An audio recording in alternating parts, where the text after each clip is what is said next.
Hi అండి. అందరికి నమస్తే. నేను మీ లక్కీ మిరియాల వరలక్ష్మి వ్రతానికి ఇలా రెడీ చేసుకోండి. చక్కెర పొంగలి చాలా ఈజీగా ఇంకేది కాలేజీ రెడీ చేసుకుని వచ్చేయండి. బియ్యం 2 వంతులు తీసుకుంటే ఒక వంతు పెసరపప్పు తీసుకోవాలి. ఒక గ్లాస్ పెసరపప్పుని ఫ్రై చేసుకుందాం. డ్రైగా ఫ్రై చేసుకుందాం పెసరపప్పుని మంచి కలర్ వచ్చే విధంగా. మనకి పెసరపప్పు ఇలా వేగితే చాలు తీసేసి కడిగేద్దాం. మనం 2 వంతులు బియ్యం తీసుకుంటే ఒక వంతు పెసరపప్పు గ్లాసుకు 2 గ్లాసులు నీళ్లు వేసుకుందాం.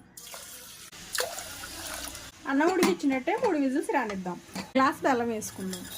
అర గ్లాస్ పంచదార వేసుకుందాం. అర గ్లాస్ నీళ్ళు వేసేసి బెల్లం అంతా అర గ్లాస్ నీళ్ళు వేసేసి తీగ పాకం వచ్చే వరకు ఉడికించుకుందాం. బెల్లాన్ని పాకం ఉడికేటప్పుడు దంచిన ఎలాచి కూడా వేసుకుందాం. మనకి రైస్ పొడి పొడిలాడుతూ ఇలా ఉడకాలి. మామూలుగా అన్నం ఎలా వండుకుంటామో అలానే ఎసరు పెట్టుకొని ఇలా వండుకుంటే సరి. మనకు పాకం వచ్చేసి ఇలా తీగ పాకం రావాలి. ఇలా తీగ పాకం వస్తే చాలు స్టవ్ ఆఫ్ చేసేసి రైస్లో వేసుకుందాం పాకాన్ని.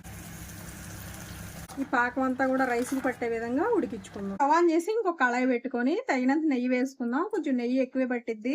సన్నగా తరిగిన కొబ్బరి ముక్కలు వేసి ఫ్రై చేస్తాం. పచ్చకర్పూరం వచ్చేసి కొబ్బరి ముక్కలు ఇలా వేగినాయి కదా, జీడిపప్పు కూడా వేసి ఫ్రై చేసుకుందాం. ఇలా నెయ్యిలో జీడిపప్పు కొబ్బరి ముక్కలు వేగితేనే టేస్ట్ చక్కెర పొంగలికి చాలా టేస్టీగా ఉండిద్ది. నెయ్యి ఎంత వేసుకుంటే అంత టేస్టీగా ఉండిద్ది.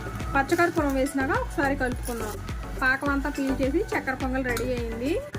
చేతిలో వేపిన జీడిపప్పు కొబ్బరి ముక్కలు నెయ్యి కూడా వేసేసుకున్నాం.